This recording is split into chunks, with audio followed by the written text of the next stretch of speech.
Bombovakian, Revolution. Number 32. Outside Agitators, the cry of lynch mob Southern segregationists, echoed today by college administrators, politicians of the ruling class, and its media mouthpieces. Back in the 1950s and into the 1960s in this country, when black people, particularly in the South, were rising up against open Jim Crow segregation and terror by the Ku Klux Klan and local police, and activists came from other parts of the country to join in this fight for justice.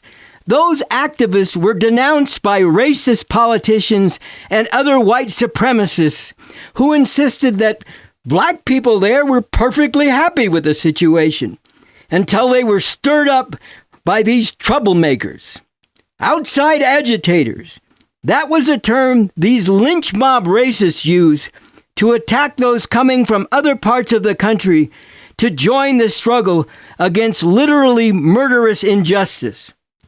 Decades later, we again hear this term, outside agitator, being thrown around, not just by blatant racists and ignorant reactionaries, but also by people in authority and those speaking on behalf of authorities who pretend to be about enlightened values, but feel no shame in echoing lynch mob white supremacists. We heard this cry of outside agitators, including from Democratic Party governors and other politicians, in the context of the massive 2020 uprising provoked by the vicious police murder of George Floyd. And now, once again, we hear this from college administrators, ruling class politicians, and the mainstream media, as well as the openly fascist news outlets like Fox, in their attacks on the protests against the genocidal slaughter of the Palestinian people by Israel, with the full support and aid of the U.S. In response to these shameless accusations of outside agitators, first of all, it needs to be said that what is being done to the Palestinian people, including the slaughter of nearly 15,000 children now by Israel, is something that people everywhere, inside and outside of universities, should be agitated about and outraged by. All decent people should be moved, as many college students have been, to put themselves on the line to actively oppose this genocide. No one who takes part in righteous protest against this genocide is an outsider.